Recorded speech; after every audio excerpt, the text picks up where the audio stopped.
Dan ketika itu aku mencoba melek gini, ngintip gini. Dan madam itu ternyata duduk di bawah kakiku.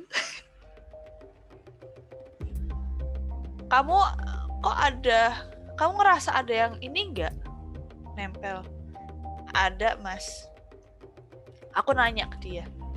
Yang merah bukan? Itu aku sampai berhari-hari aku nggak bisa tidur. Aku berhari-hari itu kalau udah mulai jam 11 aku keluar dari rumah, aku nongkrong di Burjo sampai matahari terbit.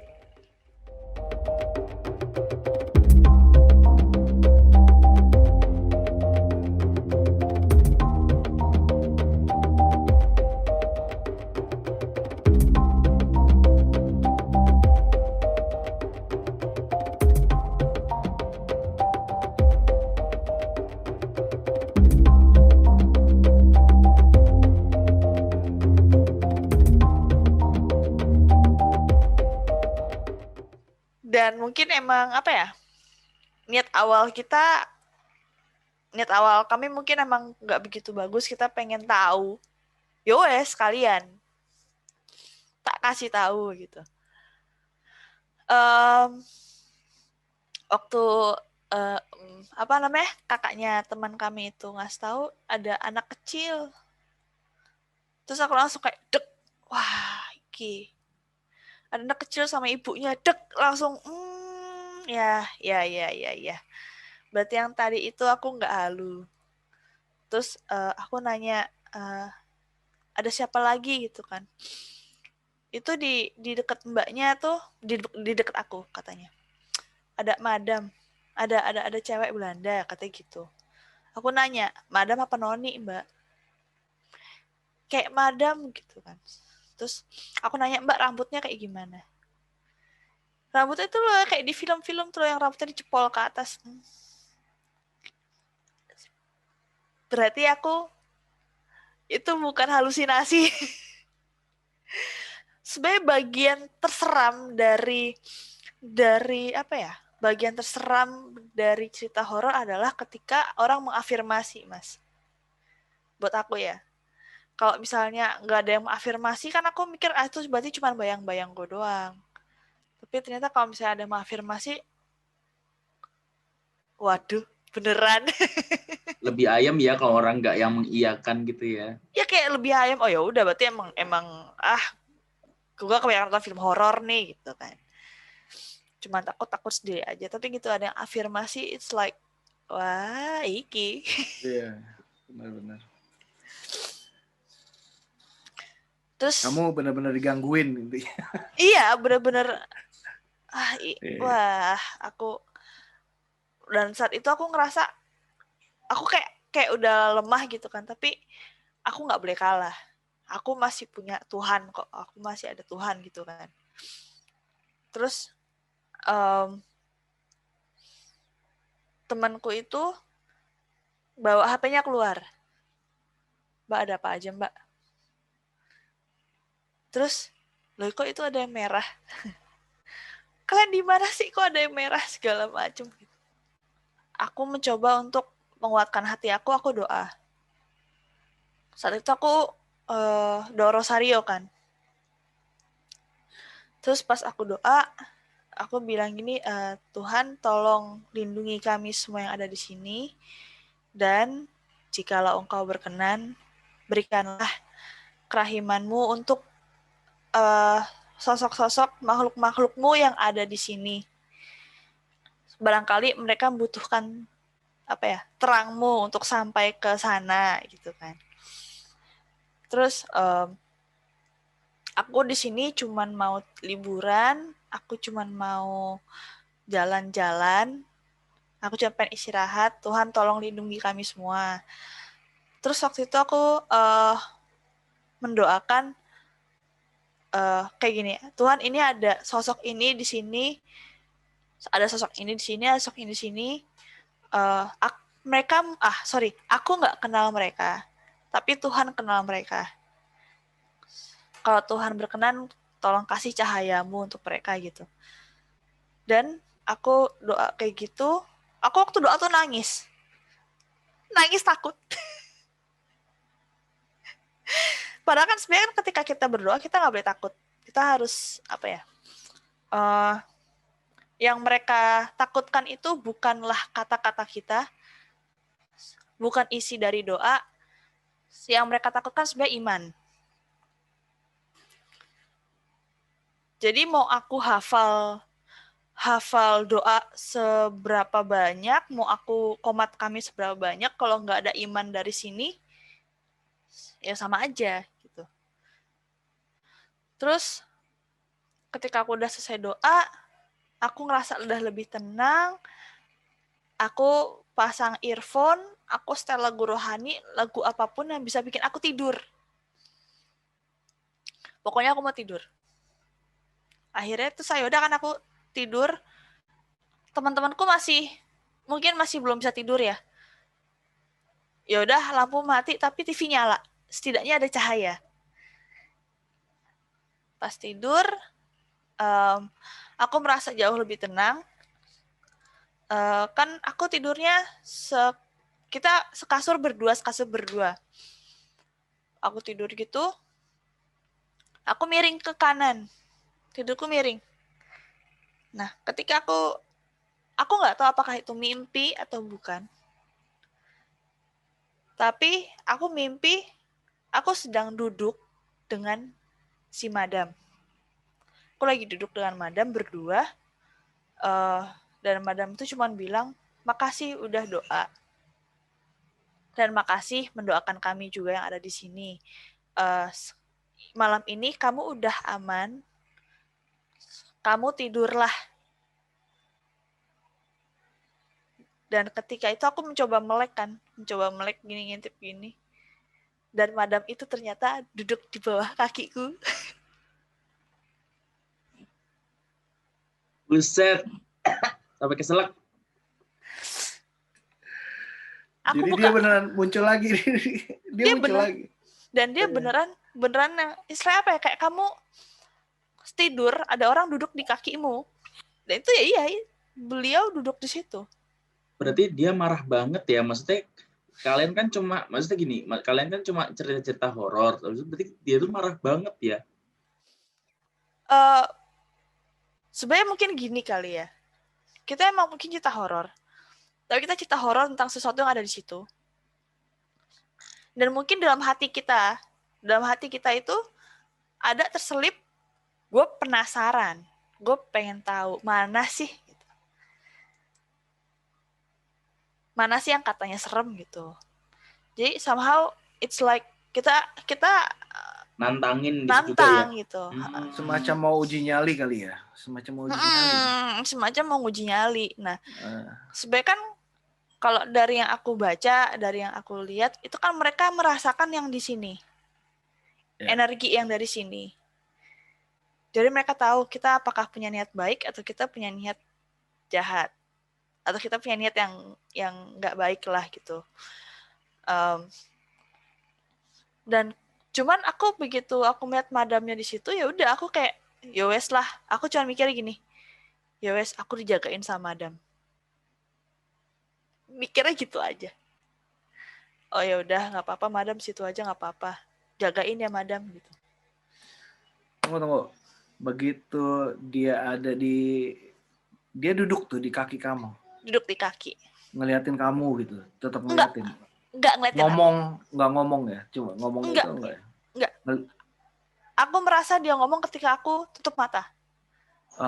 Ketika jadi aku tidur. Begitu yang kamu lihat, dia ngelihatnya ke arah ini lurus aja ke depan gitu. Aku kan tidur sini, dia duduk sini, dia ngeliat ke situ aja, nggak ngeliat ke aku. Madamnya cuma duduk gitu. Terus aku cuma dalam hati, ya udah madam, makasih ya, doain maksudnya kayak jagain kami ya. Tolong jagain. Dan memang ketika aku tidur, aku merasa ya wes udah selesai. Gak ngoceh udah selesai.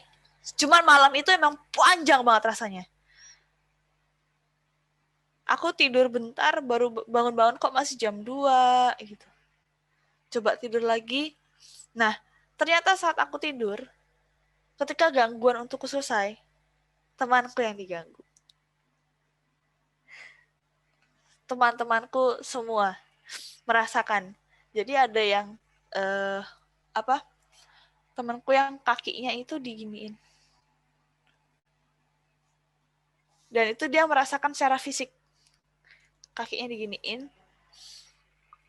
Lalu ada tahu-tahu temanku itu ngigo. Kayak ngigo gitu, tapi suaranya nggak jelas dia ngomong apa. Aku bangun, terus sama temanku juga bangun. Mbak, dibangunin aja po. Sekarang kita takut kalau teman kami kenapa-napa kan. Dibangunin aja po gitu. Terus temanku yang tadi ngigo itu tahu-tahu bangun. Aku udah bangun kok. Gak usah dibangunin, aku udah bangun. Terus dia ngambil bantal, dia kayak mukulin sesuatu di pojok tempat tidur. Kurang ajar gitu. Terus abis itu dia tidur lagi. Terus aku yang kayak speechless, yang gak tahu kenapa gitu kan. Terus ya wes aku tidur lagi. Aku mencoba untuk menenangkan diri. Aku tidur. Terus pokoknya cuma dalam hati, Tuhan jagain kami lah, Tuhan jagain kami gitu. Pas pagi-pagi itu rasanya like nothing happens. Kayak semalam baik-baik aja gitu. Kayak nggak ada yang aneh di tempat itu ketika pagi-pagi. Itu tuh semua feeling takut itu mulai hilang ketika sudah mulai jam 4 atau 5. Pokoknya matahari udah mulai mau muncul. Itu mulai berasa lebih apa ya? Lebih netral lagi situasinya. Itu waktu itu kayak aku waktu bangun, aku langsung bilang, guys, semalam madam tidur di kaki gitu kan.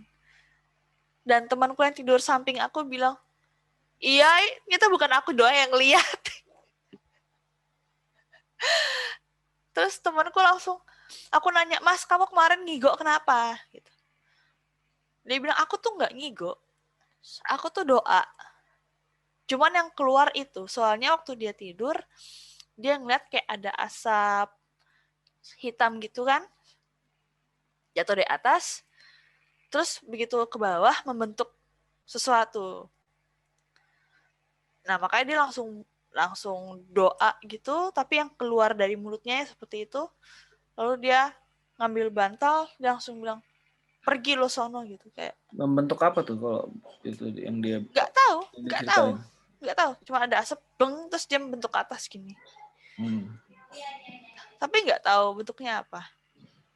Oke. Terus waktu malam itu yang ada di bawah tuh nggak ikutan naik semua ke atas juga, ngikutin kalian? Aku tuh nggak tahu siapa aja yang berada di atas, siapa aja yang berada di luar. Aku cuma melihat mereka yang ada di luar ketika aku berada di dimensi lain tersebut.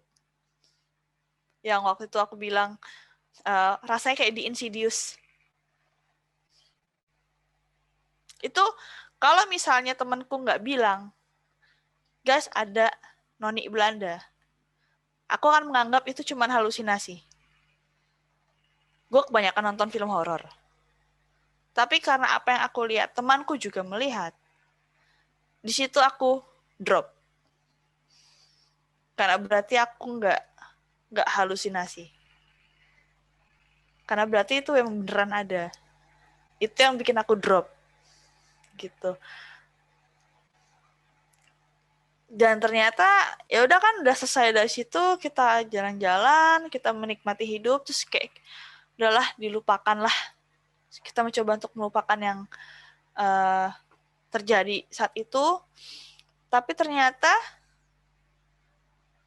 gangguan tidak berhenti. Ngikut masa. Gimana maksudnya? Ngikut sampai rumah. Itu semuanya ngikut semua? Satu yang ada. Kita berenam. Aku kan berenam sama teman-temanku itu. Kami berenam. merasa bahwa kami ditempelin 6-6-nya. Oh. Beda-beda ya itu. Beda-beda. Dan itu aku ngerasa kenapa aku tempelin, soalnya siniku berat. Aku selalu apa ya? Kalau misalnya aku ada sesuatu hal yang negatif, aku merasakannya itu sebelah kiri. Nggak pernah sebelah kanan. Pasti sebelah kiri. Kalau ada sebelah kiriku yang terasa berat, ada tekanan, nah ini ada sesuatu di situ. Terus, dan itu terjadi ada kali 2 minggu atau sebulan. Hampir sebulan itu. Aku ngerasa capek banget tiap kali pulang, dan aku merasa rumahku ini, kok baru kali ini aku merasa rumahku tidak nyaman. Baru kali ini aku merasa rumahku panas. Padahal biasanya rumahku ini adalah tempat paling adem, tempat aku paling aman. Terus, dan ternyata ketika aku lagi, kan aku nih ini kan, foto-foto, kalau di kantor, kalau lagi bosan kan foto-foto. Terus aku post di story Instagram gitu. Ada salah satu temanku nanya gini, Sin, kamu habis dari mana? Loh, emang kenapa, Mas? Gitu. Kamu ngerasa ada yang ini nggak? Nempel. Ada, Mas. Aku nanya ke dia. Yang merah bukan? Dan temanku menjawab, iya. Jadi aku tadi cuma feeling. Dan diafirmasi oleh temanku. Dan itu, Mama. Jadi bagian yang ngikutin kamu ke rumah, yang lain masing-masing, yang kamu justru yang merah. Aduh, aku kayak kenapa yang itu sih gitu, kayak sebel banget, kayak yang lain tuh loh gitu loh.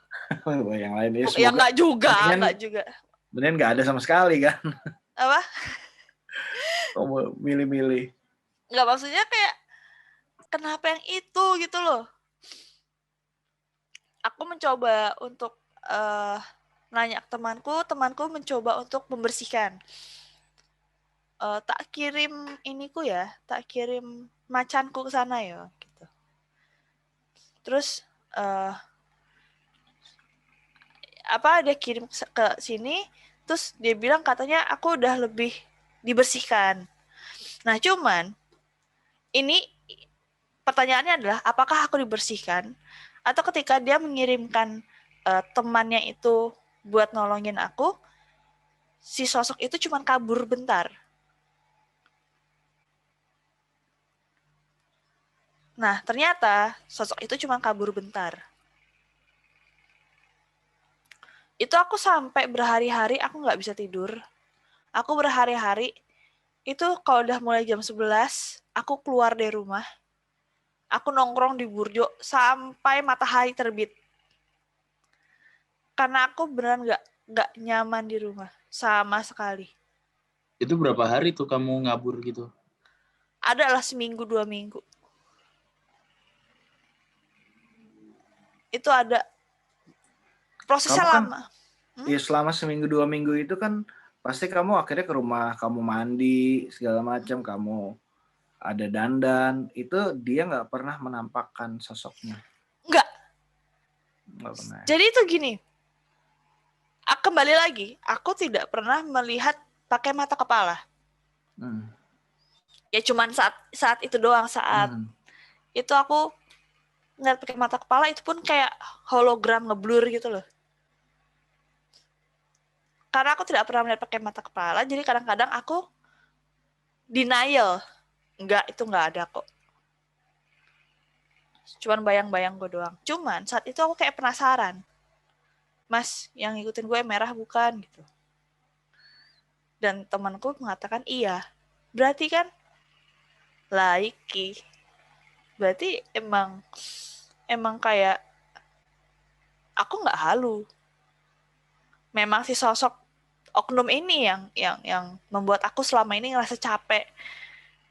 Terus aku setiap hari itu dengerin lagu rohani, aku setiap hari langsung doa, tiap malam doa. Aku mencoba untuk mengalahkan rasa takutku, tapi aku nggak kuat. Aku kabur. Itu kamu maaf bentar. Itu kamu kayak pas dengerin lagu rohani, kamu doa, itu dia tuh kayak merasa terusik gitu nggak sih? Kan biasanya kadang enggak. Karena aku masih takut. Itu bedanya. Oh, karena kamu kayak kalah lah ya ibaratnya ya. Karena aku dari hatiku aku kalah. Walaupun sebenarnya aku tahu aku punya Tuhan, kuasanya Tuhan jauh lebih besar, tapi aku kalah itu masih belum yang sepenuhnya pasrah. Aku tetap kalah. Aku kayak ngerasa aku kayak kalah. Akhirnya aku coba keluar, tapi ya mau aku keluar dari rumah tetap aja orang dia bukan di rumah kok. Nah itu karena nempel di kamu kan, bukan nempel di rumah kan. Nah iya. Dan itu aku akhirnya aku ketemu sama pacarnya temanku. Aku nanya gini, "Koh, coba lihat dong, ada nggak yang nempelin aku?" Kokohnya sih bilang ada. Ini kamu kokohnya ngasih aku garam gosrok. Kokohnya bilang taburin di rumah. Abis itu nanti kalau udah semalaman baru disapu. Taburin di setiap sudut rumah gitu. Aku taburin serumah. Aku taburin di serumah gitu. Tapi abis selesai aku taburin, aku kabur. Aku keluar dari rumah itu sampai jam 4 pagi. Makanya kenapa yang merah itu energinya aku negatif. Paling nggak suka, negatif. Auranya jahat gitu ya. Karena membawa. Makanya kenapa setiap kali aku pulang kerja, aku rasanya pengen marah, capek, kesel gitu. Orang beliau itu bukan dukun. Beliau ketika menjelaskan kepadaku kenapa aku harus mandi garam, kenapa aku harus makan daun kelor, itu scientific. Berarti itu nggak pamitan ya dia ya? Datang nyelonong aja, ngikut-ngikut aja, pulang sendiri gitu. Datang tak dijemput, pulang tak diantar kan? Gak sopan kadang.